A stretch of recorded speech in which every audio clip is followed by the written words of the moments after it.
લૌકાભિરામ રણરંગધીરમ રાજીવ નેત્રમ રઘુવંશનાથમ કારણ્ય રૂપમ કરુણામ કરમ તમ શ્રી રામચંદ્રમ શરણ પ્રપદે. બોલો જય જય શ્રી રામ.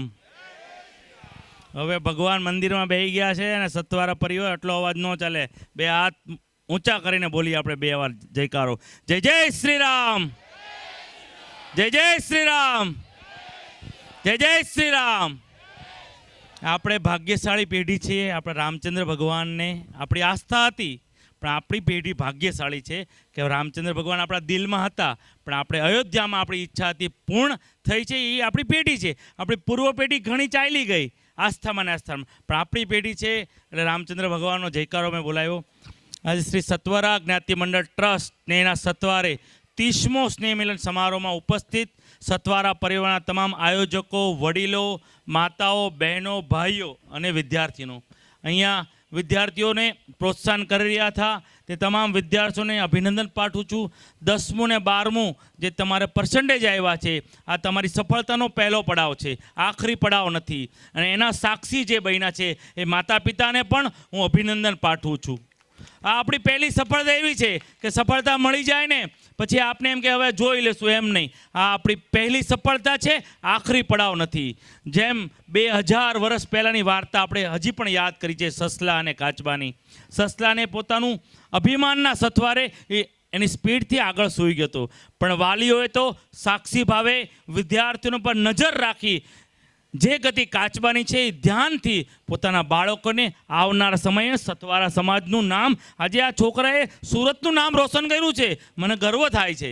આવનાર સમયમાં આદરણીય મોદી સાહેબ કહેતા અમને એની મિટિંગમાં, અમે જ્યારે અમારી મિટિંગ લેતા 8, 9, 10 વર્ષ પહેલાંની વાત કરું છું કે અમે જ્યારે યુવા મોરચામાં હતા ત્યારે કહેતા કે સરસ્વતીનું સિંચન ઘરમાં બરાબર કરજો તો લક્ષ્મી આપોઆપ તમારા ઘરમાં આવશે. એટલે એણે એમ કીધું કે સરસ્વતીનું સિંચન એવું કરજો માતા પિતાઓ કે તમારો દીકરો ભણશે ને એ ઘરમાં આર્થિક પરિસ્થિતિ ગમે તેવી હોય, પણ જો સરસ્વતીનું સિંચન સારું થશે તો લક્ષ્મી આપોઆપ તમારા ઘરે આવી આર્થિક વ્યવસ્થા તમારી મજબૂત કરશે.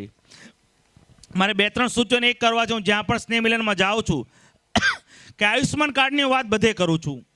આ તમારો 30મો સમારોહ લગાન છે. મને અહીંયાથી પૂછવું છે, આયુષ્યમાન કાર્ડ કેટલાના છે? આંગળી ઊંચી કરશો. હું આયોજકોને કહું છું આમાંથી 50%ના નથી, જે આંગળી પ્રમાણે. કારણ કે હું મેયર બન્યો પછી અઠવાડિયામાં એવા 2 ફોન આવે એ કે મારા બાપાને એટેક આવ્યો છે, તમે તાત્કાલિક આયુષ્યમાન કાર્ડ કઢાવી દો. બીમારી કોઈને પૂછીને નથી આવતી. એટલે આયોજકોને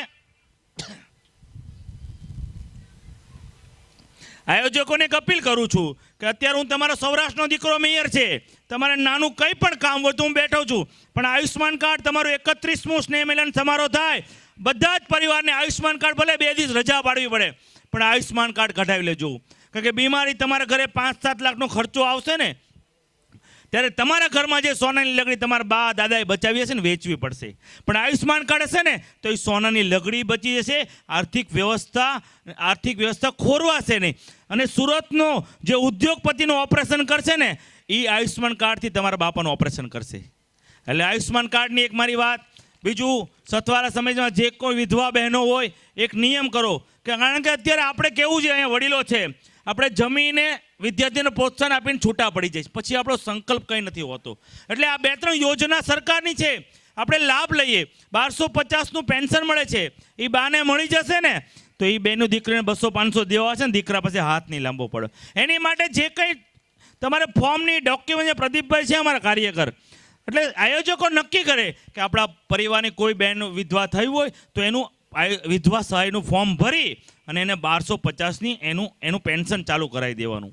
બીજું એક વાત છે કે છેલ્લા અઠવાડિયાથી મેં છે ને હમણાં સિગ્નલ ચાલુ કરાવ્યા છે. તો હું વરાછામાં જેવો આવ્યો, હું સિગ્નલ પર ઊભો રહું અને બીજી બધી ગાડી આજુબાજુમાંથી વહી જાય. મને 2-3 કહ્યું તમે ગાંડા જેવા છો, હું ઊભા છો રસ્તામાં. મેં કહું સિગ્નલ છે, એણે મેયરની પ્લેટ નહોતી જોઈ કે ગાંડા જેવા હું છો રસ્તામાં ગાડી ઊભી રાખો છો. પણ આપણે સથવારા સમાજના બધા જ ભાઈઓને બેને નતમસ્તક વંદન કરીને અપીલ કરું છું કે સિગ્નલનું તમે માન આપજો. આપણે સુરત શહેરને આગળ લઈ જવું છે, આવનાર સમયમાં આગળ લઈ જવું છે. સિગ્નલે તમે તમારો રાષ્ટ્રભાવ તમારે સેવા કરી નથી. પણ સુરત શહેરની જે યોજના છે, અત્યારે સિગ્નલને આપણે લાભ આપશું ને તો વરાછાની બધી પ્રજા સિગ્નલનું ઇમ્પ્લિમેશન કરશે ને તો આપણે ટ્રાફિકમાંથી મુક્તિ મળશે. અત્યારે વરાછાનું હું તમને કહું કે ઘરનાળાથી લઈને અહીંયા સિંહ સર્કલ જેટલા છે એમાં 2 બ્રિજ હતા, મેં મારા એજન્ડામાં લઈને પાસ કરી નાખ્યા છે. એટલે ટ્રાફિકનો પ્રશ્ન નથી રહ્યો. વરાછાનું ઘરનાળું જે ટ્રાફિકનો પ્રશ્ન છે તો વરાછાનું પોદાર આરકીથી બ્રિજ ચડશે અને રિંગ રોડ ઉતરી જશે. એટલે વરાછાના કતારગામમાં જ્યાં પણ ટ્રાફિકની પ્રશ્ન છે એના એજન્ડામાં લઈને આવનાર સમયમાં ત્યાં બ્રિજ બની જશે. બીજી એક વાત કરવાની છે કે અહીંયા વડીલો બેઠા છે, કોઈ ભાઈઓ ન બોલતા હોય ને તેને બોલતા કરી દેવાના. આવતા સ્નેહ મિલનમાં મારા ગામનો એક પણ ભાઈઓ ન બોલતો હોય, અબોલા હોય ને એને બોલતા કરીને પછી સ્નેહ મિલનમાં લાવીએ ને તો એ સ્નેહ મિલનની શોભા વધી જશે. તમે કહી શકશો મારા ગામમાં 2 ભાઈઓ હતા, વડીલો જાઓ 2 ચા પીવા જાઓ, હસતા મનાવી લો. કારણ કે સાથે અશ્વિની કુમારમાં કાંઈ નથી આવવાનું. એટલે અત્યારે આખા ભારત વર્ષમાં સુરતનો સૂર્ય મધ્યમાં તપી રહ્યો છે. આખા ભારત વર્ષમાં સુરતની બોલબલા છે. આખા દેશમાં 80 લાખમાં તમારા બધાને સહયોગથી હું પહેલો નંબર લાવી શકું છું. આખા ભારતમાં હું તો જતો હોય વર્લ્ડમાં, આપણી પ્રત્યે એ લોકોની જોવાની નજર ફરક ગઈ છે. હમણાં આદરણીય નરેન્દ્રભાઈ મોદીએ નક્કી કર્યું કે સ્વચ્છતામાં તો પહેલો છે કે પાણી કઈ મહાનગરપાલિકા સારી ક્વોલિટીનું પીવડાવે છે. અહીંયાથી આપણા સેમ્પલ એ લોકોની રિસર્ચની ટીમ આવી, આપણા સેમ્પલ લઈ ગયા. મને કહેતા આનંદ થાય છે આખા દેશમાં પાણીની ક્વોલિટીમાં ભારતમાં સુરતનો પહેલો નંબર આવ્યો છે. એટલે 2 જગ્યાએ આપણે પહેલે છે. હવે આપણે સ્વચ્છ શહેર છીએ, સ્વચ્છ પાણી પીએ છીએ. હવે હૃદય પણ આપણે સ્વચ્છતામાં પહેલો નંબર લાવવો છે. આપણા હૃદય બોલતા ન હોય ને બોલતા કરી દેવા છે તો આપણો સૌરાષ્ટ્ર સમાજનો દીકરાની જે અપીલ છે ને એ સાર્થક નીવડશે. જે કોઈ ગામમાં નાનું મોટું હોય, બોલા હોય, ભાઈઓનો હોય, એ બોલતા કરી દો. મન મોટું રાખશો ને તો આપણો સમાજ, આ સતવારા સમાજ ઘણો ઊંચાઈએ આવશે. બીજી એક વાત કરવાની છે કે હમણાં જ આપણા ભાઈઓ કોઈ હશે અમદાવાદમાં, એને પૂછજો કેટલી ગરમી પડે છે. એ લોકોને દર વર્ષનું છે, પણ સુરતે પહેલીવાર આટલી ગરમી જોઈ છે ને. સુરતે પહેલીવાર આટલી ગરમી જોઈ છે.